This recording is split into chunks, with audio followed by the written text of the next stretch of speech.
Mel Brooks directed plenty of parodies over his long career in the entertainment business. The behind-the-scenes atmosphere of the production of Young Frankenstein remained notably joyous for everyone involved. When the 1974 black-and-white horror spoof hit theaters across the country, audiences loved the comedic timing.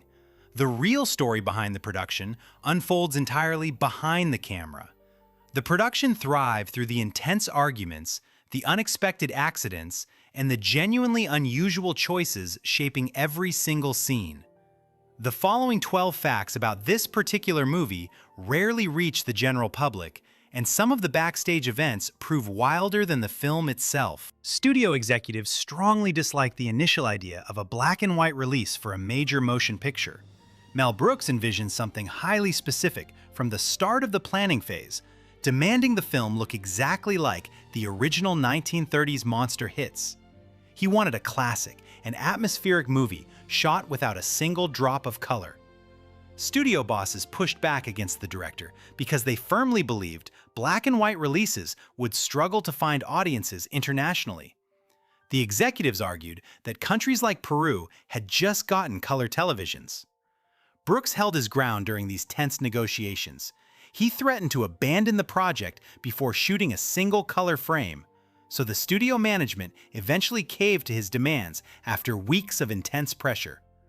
Digging his heels in during the pre-production phase proved to be a highly effective move in the history of spoof films. Shooting the entire project in monochrome granted Young Frankenstein an unmatched visual style, leading critics to praise the picture as a sincere tribute to the classic horror cinema it parodied. All the electrical equipment sparking inside Dr. Frankenstein's laboratory actually originated from a completely different era of filmmaking. Mel Brooks tracked down a skilled prop maker named Kenneth Strickfaden. This celebrated designer constructed the original electrical rigs for the 1931 Universal Pictures release of Frankenstein. Those original machines sat packed away inside a dusty California garage for over 40 years, untouched and largely forgotten by the rest of the film industry. Once the production crew dusted the equipment off and plugged the heavy cords into the wall, every single piece fired up perfectly. Sparks flew across the soundstage and bright electrical arcs crackled into the air above the actors. Because the vintage gear functioned flawlessly after decades in storage, the whole laboratory illuminated exactly as it did back in the original horror film. Utilizing Strickfaden's genuine machinery granted the shoot an authenticity no modern replica could possibly match, and the resulting laboratory space remains one of the most recognizable sets in cinematic history. Marty Feldman's wandering hump began as a private gag without any intended audience to watch the joke unfold.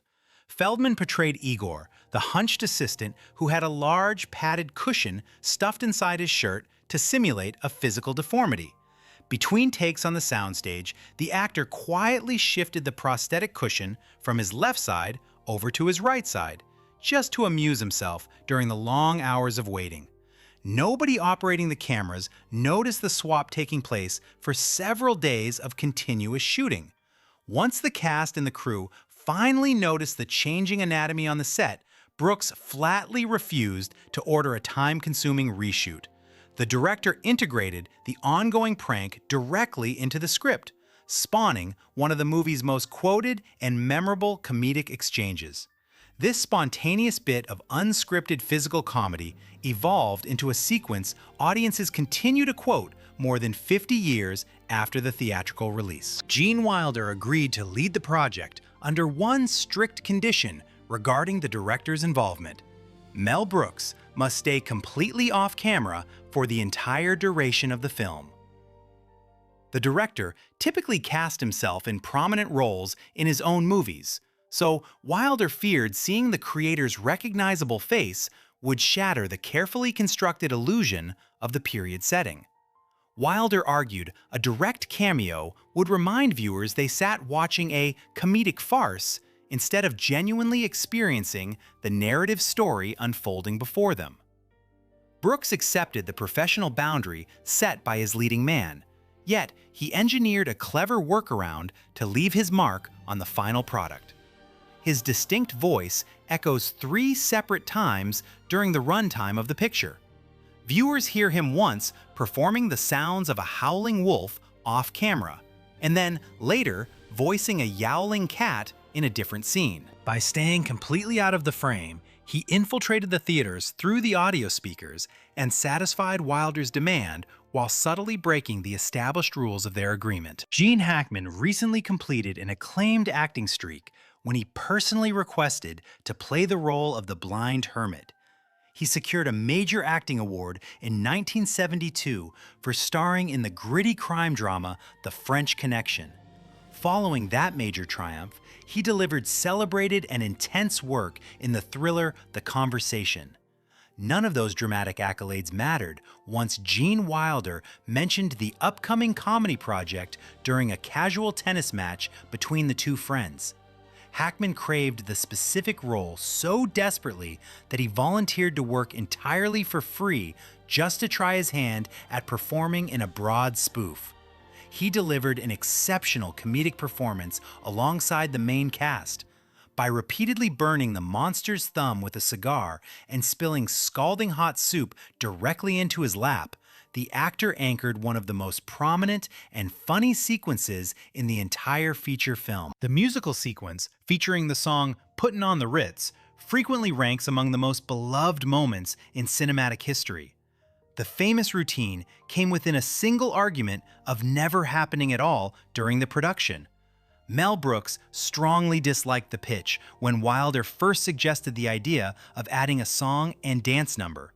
The director firmly believed watching Dr. Frankenstein and his monstrous creation tap dance while wearing formal top hats felt entirely too broad for the movie's carefully established tone.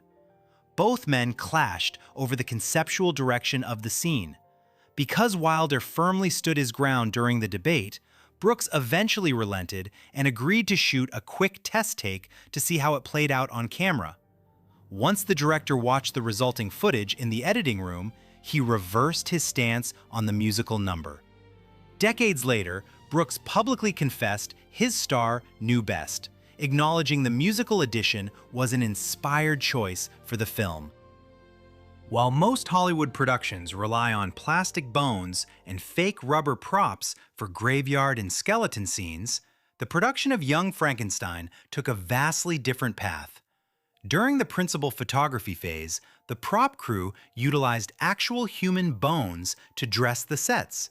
Employing real skeletal remains added an eerie and uncomfortable energy to a set already striving for an authentic and old-fashioned horror atmosphere. The actors and camera operators, shooting a light-hearted satire, spent their workdays completely surrounded by authentic human remains scattered across the floor and shelves of the soundstage. Uncontrollable giggling transformed into a serious technical problem during the long weeks of filming. The comedic performances from the main cast proved so effective that camera operators kept breaking into audible laughter, ruining the audio tracks on multiple key setups that required absolute silence. To solve the persistent noise issue, Brooks distributed clean white handkerchiefs to the entire production team. He instructed everyone on the crew to stuff the cloth tightly between their teeth the second they felt a chuckle rising up in their throats. 50 technicians stood silently behind the massive studio cameras with bright red faces and white fabric jammed inside their mouths. Watching Wilder and Feldman try to deliver their scripted dialogue while frequently cracking up illustrates the joyous atmosphere permeating the shoot from beginning to end. Marty Feldman's signature eyes required absolutely no special makeup effects or complicated trick photography to achieve their distinct look. A thyroid condition called Graves' disease naturally shaped those bulging features, causing his eyes to protrude noticeably from his skull. He lived with the medical diagnosis for the remainder of his adult life after developing the condition in his late 20s. Rather than attempting to minimize the physical appearance, the actor leaned into it fully by building his physical comedic performance around his unique facial structure. A medical condition that might discourage a typical performer from pursuing an acting career cemented the character of Igor as one of the most recognizable figures in pop culture history. When the character of Igor shuffles down a dark stone corridor and playfully instructs the others to walk this way, he creates a cultural ripple stretching far beyond the limits of the film industry. According to historical accounts from Aerosmith band members, the musicians caught a screening of Young Frankenstein in a movie theater in 1975. Because the funny line lodged itself firmly inside their heads during the viewing, the phrase migrated directly into their studio recording sessions. Their cinematic inspiration birthed the hit track Walk This Way, which was released on the studio album Toys in the Attic later that exact same year. The catchy rock anthem evolved into one of the most recognized songs in modern music history. A simple physical gag in a comedic feature film ultimately helped shape the future of rock music for generations to come. Peter Boyle endured up to 4 hours pinned inside a makeup chair every single morning before the studio cameras even rolled. Transforming the actor into the imposing monster required relatively simple visual makeup, relying heavily on green face paint, minor facial stitching, and a metal zipper rather than the thick layers of heavy foam rubber prosthetics used in other creature features.